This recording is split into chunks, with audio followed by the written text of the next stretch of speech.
Assalamualaikum warahmatullahi wabarakatuh. Kita santai aja Bapak Ibu ya. Oke, selamat pagi semua. Selamat pagi semua. Terima kasih. Oke, yang terhormat Bapak Kepala Sekolah, Bapak Lili Sardi MPD.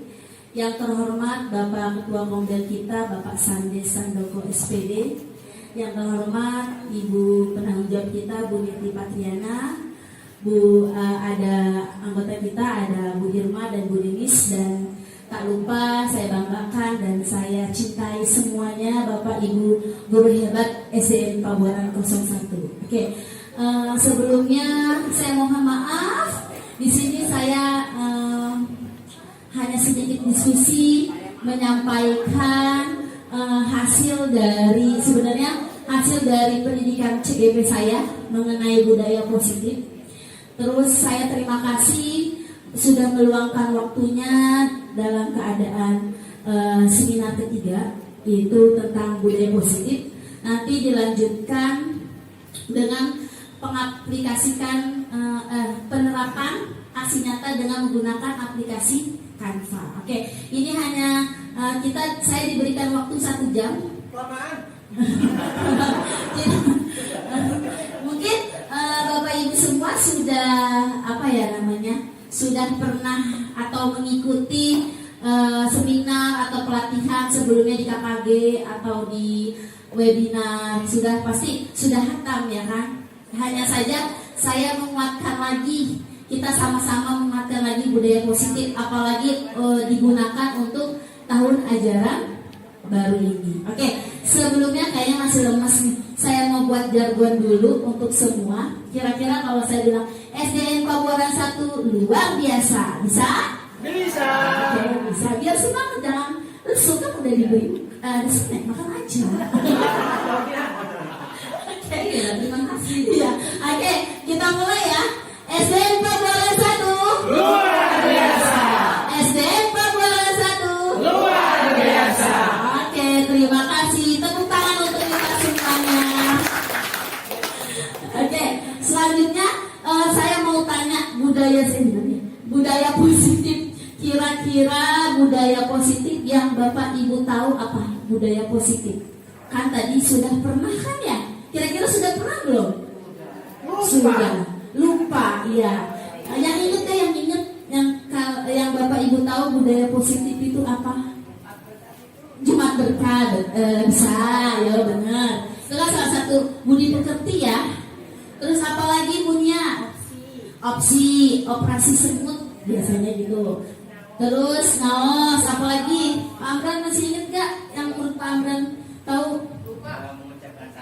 Mengucapkan salam berarti 5S ya. Iya. Nah, budaya positif ini patut kita sebarkan, kita aplikasikan kepada siswa dan kepada orang lain. Karena apa? Kita untuk menumbuhkan menumbuhkan motivasi intrinsik atau motivasi intrinsik. Jadi motivasi dari diri dalam sendiri. Jangan saya mau dilihat bagus nih sama Pak Lili. Nah itu kan ekstrinsik kan. Kita harus ada motivasi dalam diri kita sendiri. Maaf ya Pak. Ya bahasa tercampur gitu kalau bahasa gaulnya gitu. Jadi tidak hanya seorang guru juga harus ada motivasi.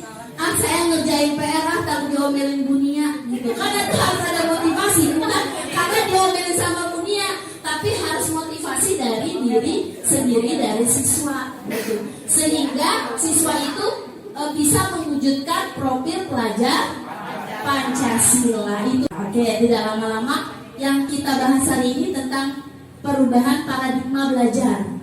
Disiplin positif, nilai-nilai kebajikan, kebutuhan dasar manusia. Seandainya kebutuhan dasarnya apa aja sih manusia? Seandainya tidak terpenuhi, apa aja? Gimana? Apakah dia sesuai dengan tingkah lakunya? Nah itu nanti kita bahas. Motivasi tadi sudah disinggung. Ada motivasi ekstrinsik sama intrinsik. Terus ada posisi kontrol guru. Nah kita tuh sebagai penghukum kah? Apa kita posisinya sebagai teman sama siswa, atau kita sebagai penghukum, tiba-tiba telat langsung suruh lari, atau gimana gitu. Keyakinan kelas, nah ini saya yakin sudah pernah buat keyakinan kelas. Itu kita bisa penguatkan lagi untuk ajaran baru nanti. Kita buat keyakinan kelas dan segitiga restitusi. Nah, ini maaf. Selanjutnya ada pembelajaran dengan paradigma baru. Kalau bahas ini, yang Bapak Ibu tahu pembelajarannya itu ada apa aja sih? Selama Bapak Ibu tahu di dunia pendidikan, pembelajaran apa? Yang kita tahu itu pembelajaran berpusat guru sama berpusat siswa. Kira-kira yang sudah Bapak lakukan pembelajaran apa nih kira-kira? Itu siapa yang mau berkomentar? Kira-kira yang sudah dilaksanakan pembelajaran berbasis berpusat pada guru atau siswa? Ibu Fitya? Gimana Bu Fitya? Pembelajaran yang dilakukan tadi di kurikulum Merdeka ini jadi lebih berpusat pada siswa ya. Contohnya seperti kita mengetahui bakat minat mereka seperti apa. Jadi bukan berfokus ke guru tapi berfokus pada peserta didik siswa.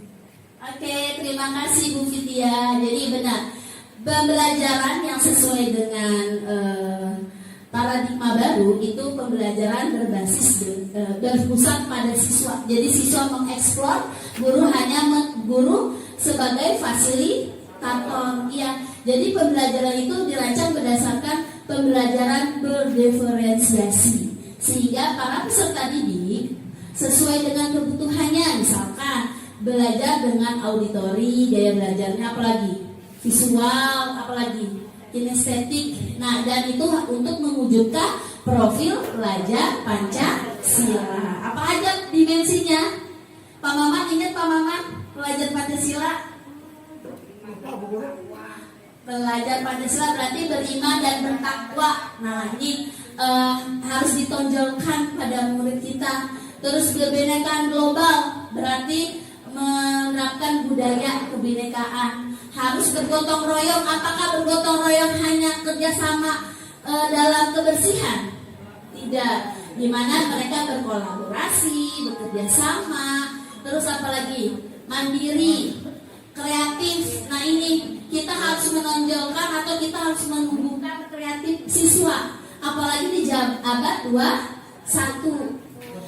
Abad 21. Terus berpikir kritis dan mandiri. Itu paradigma baru dalam pembelajaran sesuai dengan Ki Hajar Dewantara. Oke, selanjutnya ini ada paradigma stimulus respon pendekatan teori kontrol. Jadi kalau dulu stimulus respon itu kebutuhan kita sama atau beda? Beda. Misalkan Bu Dwi kebutuhannya apa, saya apa, pasti berbeda.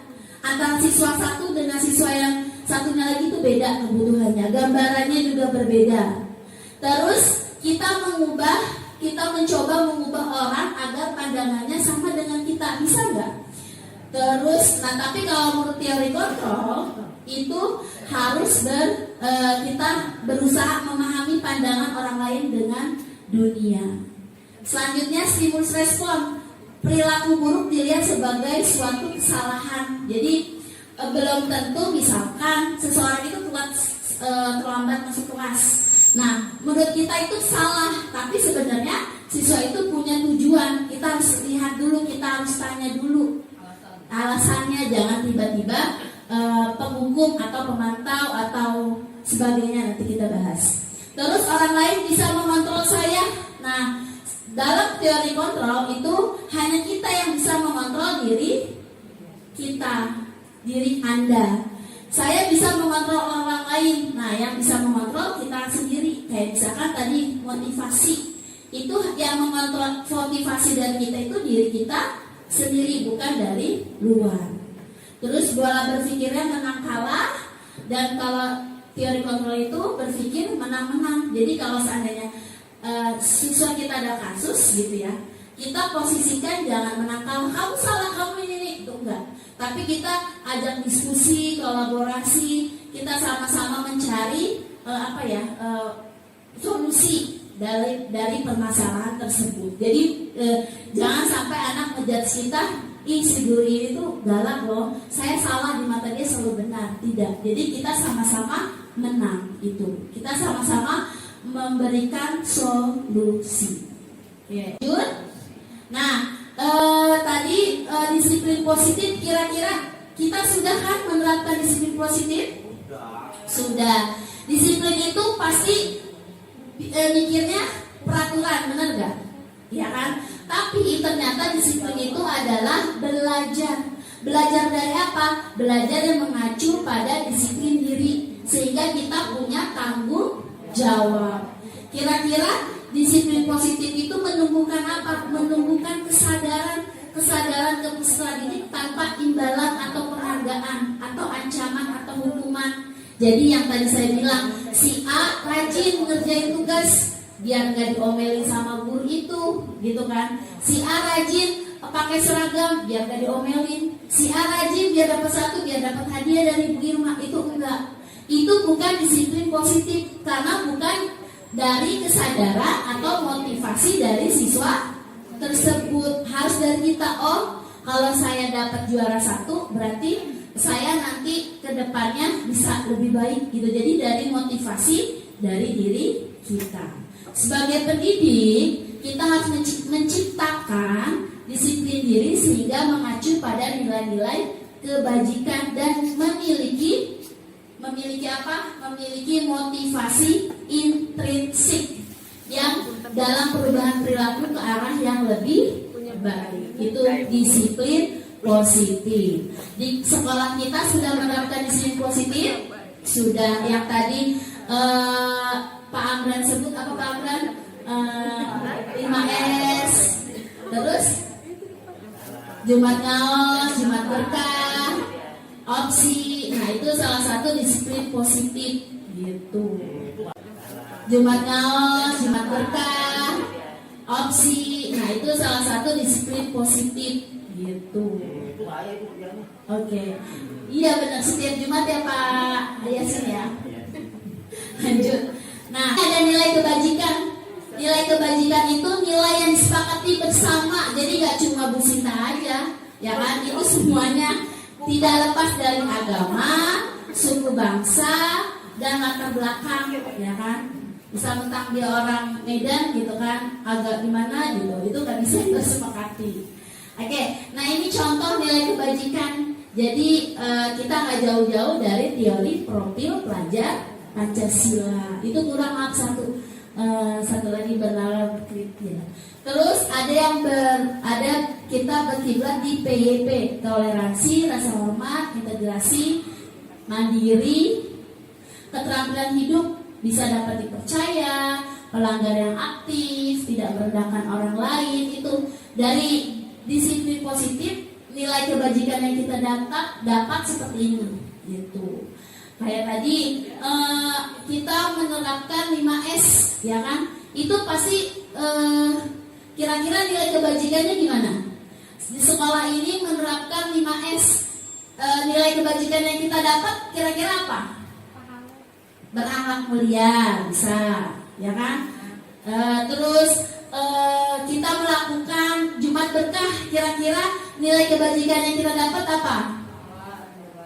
Berbagi, apalagi gotong royong bisa kan? Membantu siswa yang kurang mampu, itu bisa, gitu. Itu jadi dari disiplin positif bisa menghasilkan hasil karakter nilai kebajikan. Oke, selanjutnya Jumat Ngaos, Jumat Berkah, opsi. Nah, itu salah satu disiplin positif gitu. Oke. Iya benar, setiap Jumat ya Pak Yasin ya. Lanjut. Nah, kebutuhan dasar manusia. Kalau kebutuhan dasar ibu-ibu tahu apa Pak Yasin? Beras. Terus apa lagi? Minyak goreng.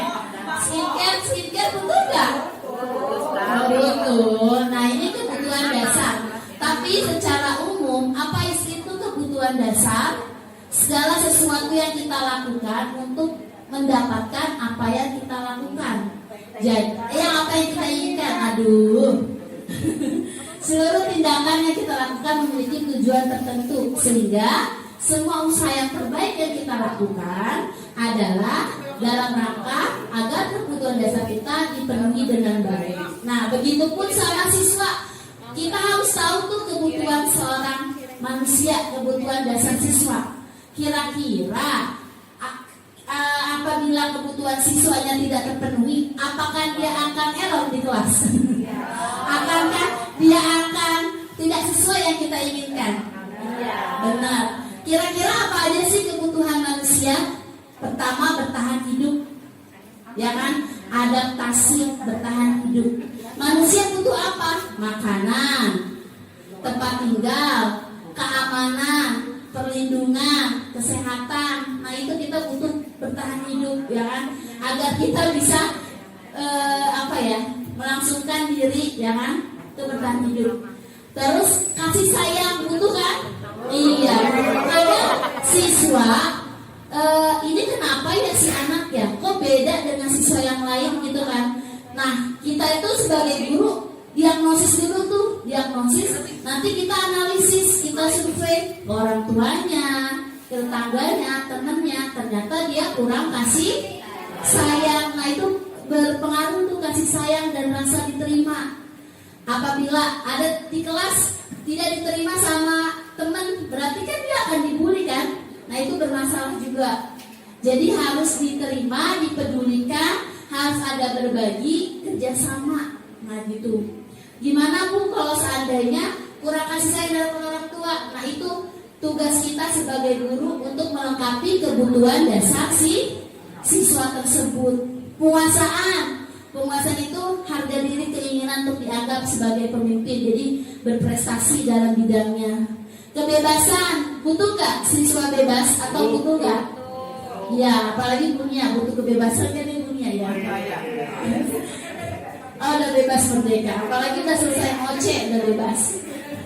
Mandiri, mampu mengendalikan dirinya.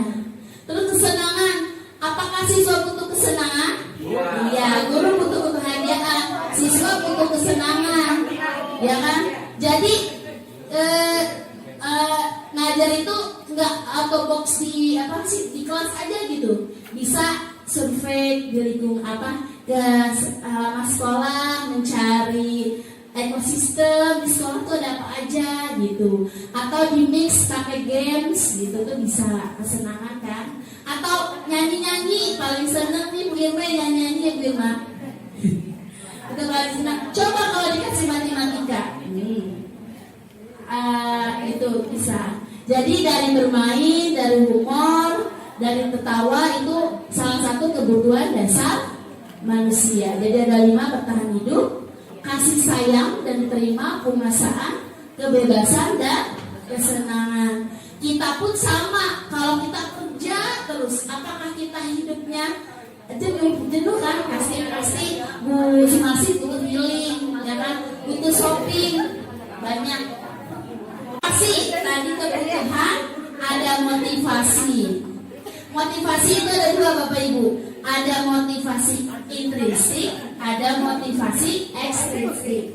Jadi motivasi ekstrinsik itu pengen dilihat jadi dia menghindari hukuman, menghindari kenyamanan, itu kalau ekstrinsik. Untuk menghindari ketidaknyamanan, saya belum ngerjain PR-nya Bu Erna gitu kan, takut dihukum. Nah, itu kan salah satu motivasi kan, dia bukan dilakukan dengan motivasi in tapi X kayak gitu. Untuk mendapatkan imbalan atau penghargaan, itu salah satu ekstrinsik. Kalau motivasi intrinsik itu menjadi orang yang mereka inginkan menghargai diri sendiri dengan nilai-nilai yang mereka percaya, itu intrinsik. Memang agak sulit ya kita memberikan motivasi intrinsik ke siswa itu. Kadang siswa itu lebih takut ke guru daripada lebih takut ke orang tua gitu. Malah kita sebagai guru disuruh, Bu tolong bilangin anak ini biar suruh ini gitu kan.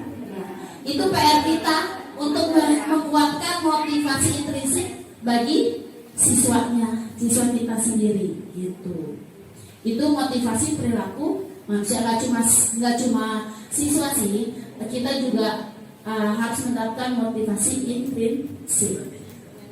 Budaya positif, kalau dulu kita taunya hukuman sama konsekuensi gitu.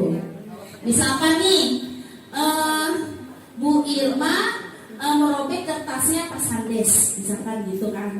Bu Irma merobek kertasnya Pak Sandes. Nah, terus Bu Irma suruh mengganti kertasnya Pak Sandes, itu hukuman atau konsekuensi?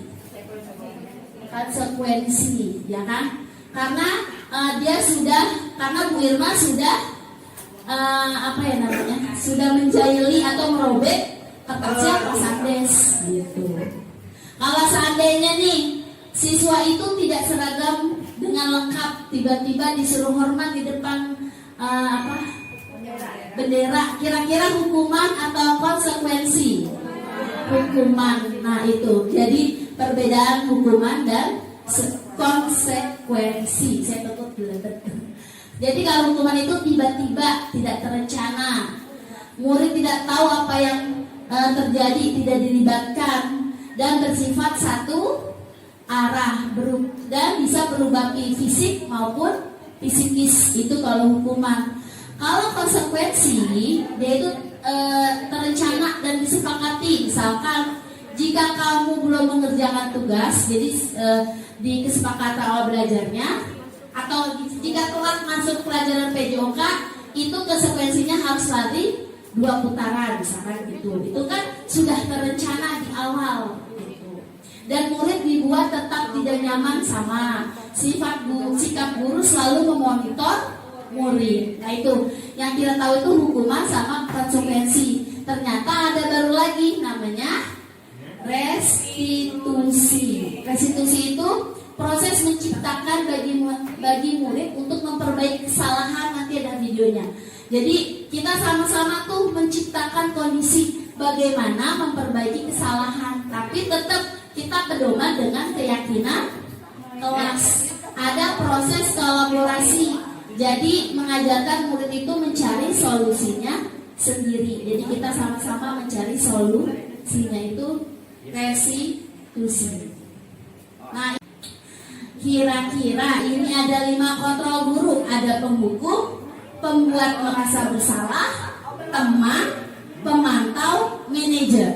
Manajer tuh bukan perusahaan, di sekolah juga bisa manajer. Kira-kira posisi kita, refleksi diri kita itu apa tuh?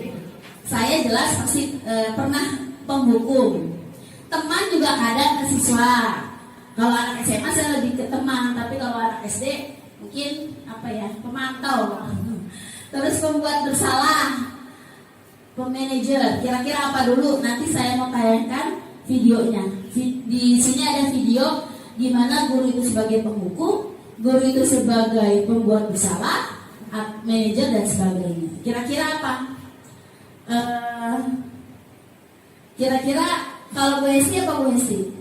Posisi guru Bu Hesti sebagai apa biasanya? Kadang pemantau, kadang pembuku. Iya. Jadi banyak ya. Jadi ya keadaannya. Oke. Saya mau tampilkan video dulu di sini.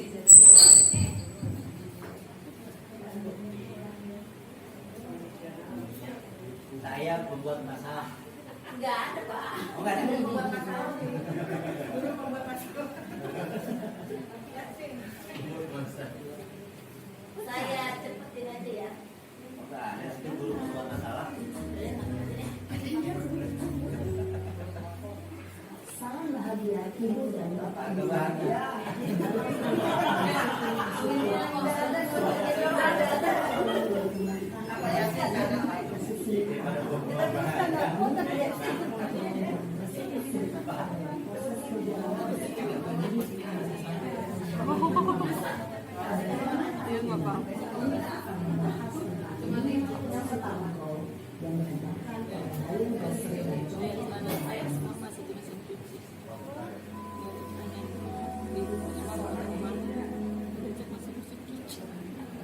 Lima posisi kontrol itu Satu, posisi penghukum.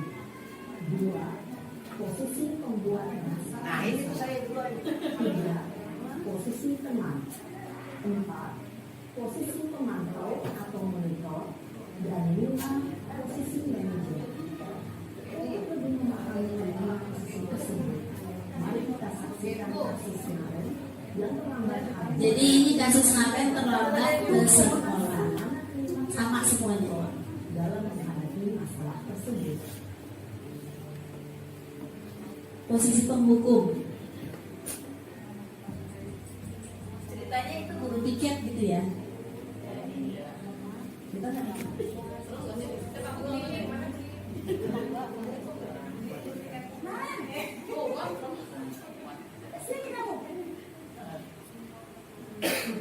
Kalau perlu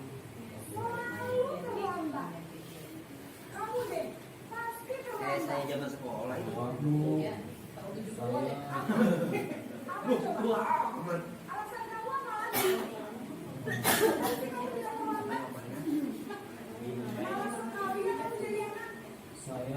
berada kesalahan dan mencari sebuah solusi untuk menyelesaikannya. Ibu dan bapak guru Oke, sudah. Kira-kira dari video tersebut gimana? Sudah merefleksikan diri bukan? Misalkan Saya sebagai pemantau atau saya sebagai posisinya sebagai teman, kira-kira gimana? Kalau Bu Sita gimana Bu Sita? Refleksi diri dari film ini. kayaknya kalau saya kondisional ya, tergantung keadaan siswa. Kan saya kata Bu Neti tadi saya tipe penghukum. Oh, ya, karena memang Bu Neti dan Pak Sandes apa lagi menyaksikan anak saya. Tapi bukan saya hukum, mereka yang mau hukum aja kami Bu. Ya, konsekuensi kami itu saya kasih wejangan. Udah Bu, kami hukum aja Bu. Hukumnya maunya apa? Saya di lapangan ya Bu. 10 kali ya, 50 kali Bu. Yang perempuan 30 kali Bu. Saya tanya di atas, betul? Mana berapa? 30 ya Bu. Jadi konsekuensi yang mereka mau lakukan. Nah kalau untuk sebagai teman saya lebih pada kan dari saya itu supaya mereka bisa curhat ke saya dalam hal belajar ya. Terima kasih Bu Sinta. Ya, jadi kita itu bisa mengaplikasikan 5 kontrol ini tergantung lingkungan, tergantung kondisi. Maaf. Saya pun belum semestinya ideal sebagai manajer, ya kan? Saya sendiri pernah penghukum, pemantau, gitu kan. Tapi dalam teori dari Dian ini, yang paling ideal yang mana? Manajer, ya kan? Jadi kita menuntut siswa itu untuk merefleksikan diri, untuk belajar bertanggung jawab, ya kan? Dari kesalahan mereka, gitu. Itu dari posisi kontrol yang ideal, yaitu manajer. Gak apa-apa, kita belum ke manajer, tapi kita berusaha dengan berjalannya waktu, kita posisikan kita sebagai manajer, gitu. Terus, nah ini udah kan videonya. Nah ini, jadi ini ada contoh. Tadi kan udah nonton film kan. Jadi ketika siswa tidak memakai atribut lengkap saat upacara. Nah ini ada bukan soal sih, ini diskusi aja. Oke, hormat pada bendera 1 jam. Itu posisinya sebagai apa?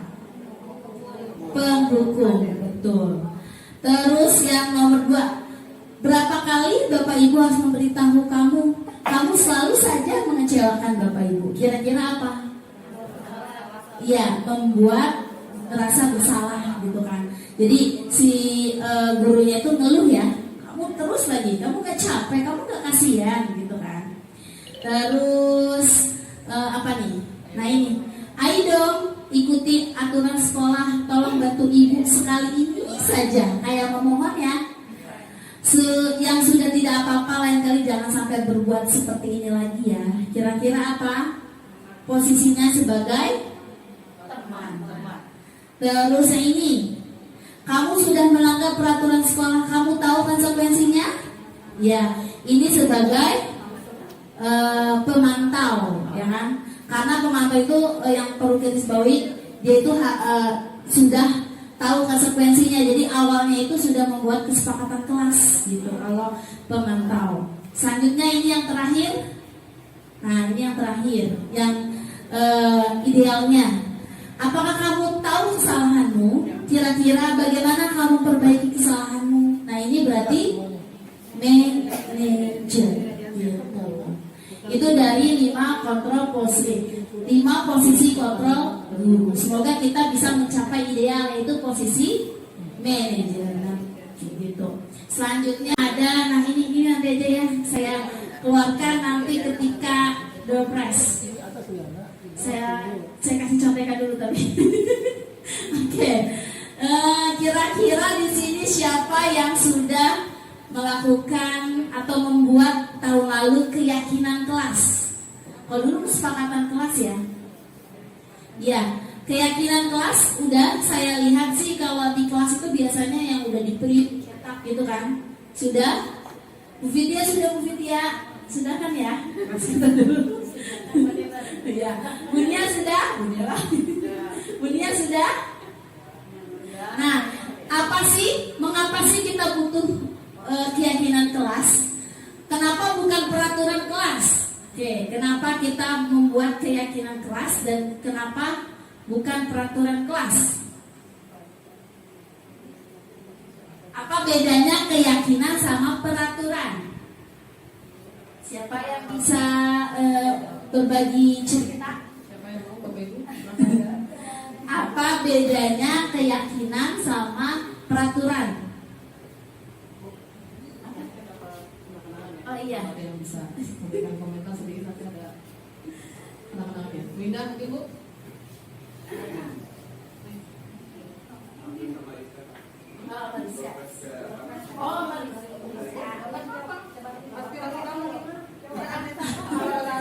Apa bedanya peraturan sama keyakinan?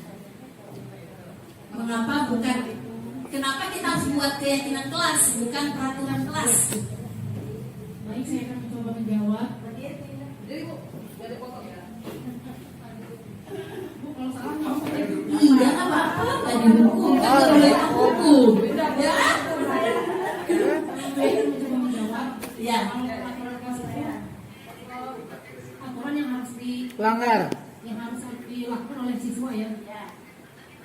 Dalam kalau misalkan tidak melakukan aturan yang telah dilakukan, harus dilakukan, maka siswa mendapatkan sanksi gitu atau teguran. Tapi kalau keyakinan kelas, kalau tidak kelas saya belum tahu Ibu. Saya pernah lihat di kelas saya, tapi pun yang mikir tapi di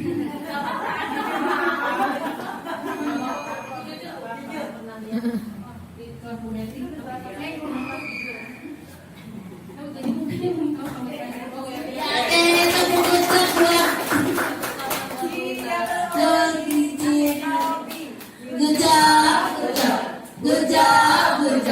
Good job. Selanjutnya, nah ini. Jadi pembentukan keyakinan kelas itu bersifat abstrak, yaitu pernyataan universal dan pernyataan positif. Jadi jangan bisa gini. Tidak untuk menulis, jangan buang sampah sembarangan. Harusnya gimana? Buanglah sampah pada tempatnya. Itu kalimat yang positif gitu. Hindari kata jangan. Ke anak-anak kita juga gitu kan, jangan. Sedikit saja agar mudah diingat, sesuai dengan kondisi kelas dan sekolah yang mudah diterapkan, dan libatkan warga sekolah atau warga kelas untuk membuat keyakinan kelas. Jadi kesepakatan bersama, nggak guru aja yang buat, itu namanya peraturan, ya kan? Nah, kalau dalam apa, kita nggak langsung menghukum. Jadi kita harus cari dulu kesalahan, membuat kesalahan. Berbuat salah itu wajar, gitu misalkan. Si A itu iserin saya, gitu, atau apa? Dan jadi kata-katanya berbuat salah itu wajar. Tidak ada manusia yang sempurna. Bapak Ibu pernah melakukan itu. Terus kamu berhak merasa begitu. Nah itu kita stabilkan dulu identitasnya dari identitas. Nanti ada videonya kok biar gak bingung. Terus ada validasi tindakan yang salah. Jadi kita memvalidasi benar gak sih si anak itu bolos sekolah. Nah itu kita memvalidasinya, mencoba anak itu agar jujur. Selanjutnya membuat keyakinan, menanyakan keyakinan. Jadi apa nilai-nilai apa yang kamu dapat atau sepakati, ya kan? Kamu ingin menjadi seorang seperti apa? Itu menanyakan keyakinan. Ini ada video lagi, video mengaplikasikan segitiga restitusi.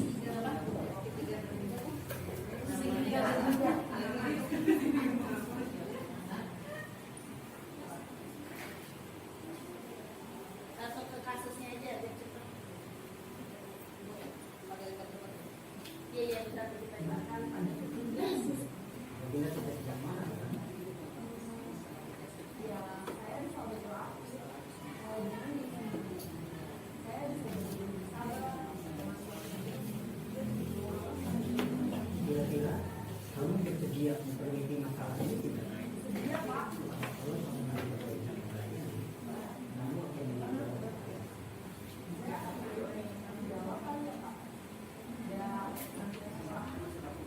iya.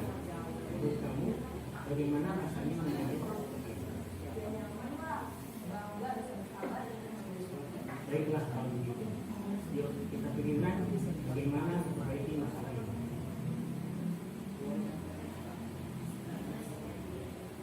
Oke, sudah? Gimana? Saya minta Bapak Ibu yang hasil dari video ini, siapa yang mau berargumen? Bu Yana bisa Bu Yana? Gimana Bu Yana? Siapa? Mungkin? Ada yang mau silakan Bapak Ibu nanti dapat nasi video. Tulisannya mau apa?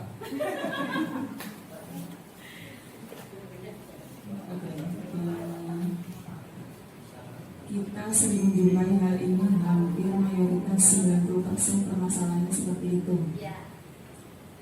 Satu yang sedang tren banget di pasar adalah pembulian dengan masalah nama orang tua, physically. Nah, memang dari pribadi saya juga belum totalitas banget, ya merasa belum menjadi guru yang terbaik, belum apalagi terbaik, baik banget juga belum ya, masih belajar. Nah ini adanya kobel akrab kayaknya membimbing kita banget, terutama saya gitu. Kadang-kadang hanya dikata nama orang tua tonjok, gebok kalau bahasa mereka. Nah yang sering saya pikirkan itu, kita belum memberi masukan apa tapi sudah terjadi tonjok. Nah begitu. Mungkin kita harus menjadi tipikal berbagai hal mungkin ya, memantau dengan manajer, walaupun manajer yang terbaik menurut semua kalangan, tapi kadang-kadang kita juga harus menerapkan sifat-sifat mungkin kalau ibu.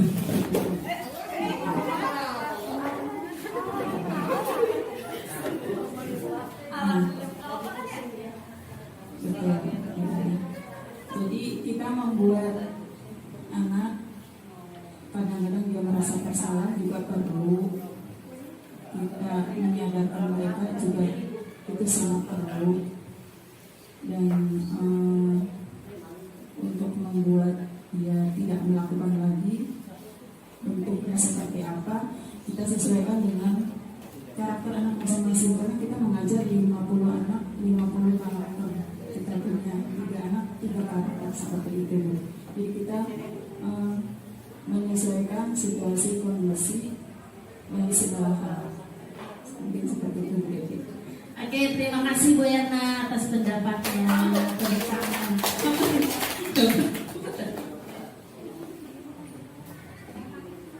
Ibu dapat ini voucher ya. Nanti Indian juga Bu seminggu.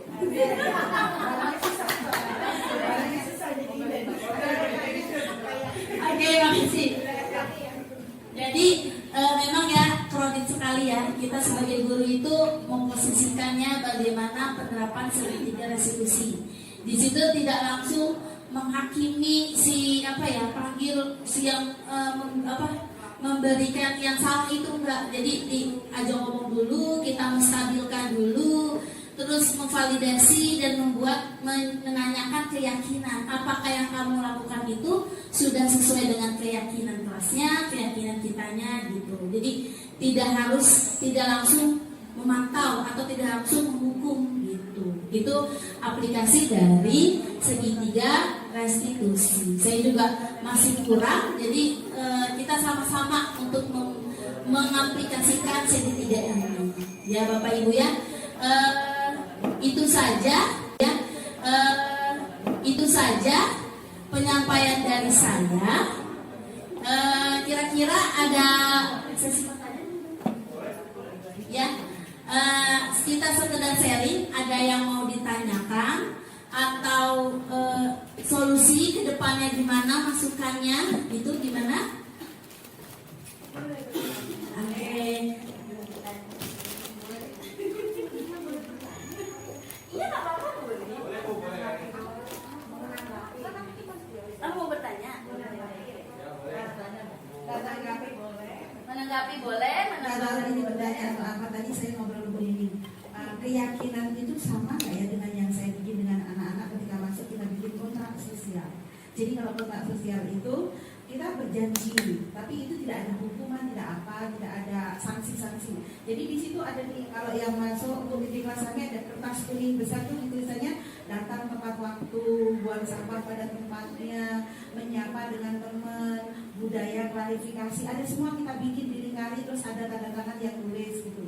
Itu mungkin menurut kami apakah itu sama dengan keyakinan? Kita namain waktu itu intinya kontrak sosial. Keyakinan. Terima kasih Bu Ri. Di sini ada Bapak Ibu ingin menjawab pertanyaannya, tapi sebelum saya jawab, gimana? Kalau menurut saya sih sama aja Bu, hanya beda nama ya. Dimana itu kan keyakinan kelas itu dibuat bersama, ya kan?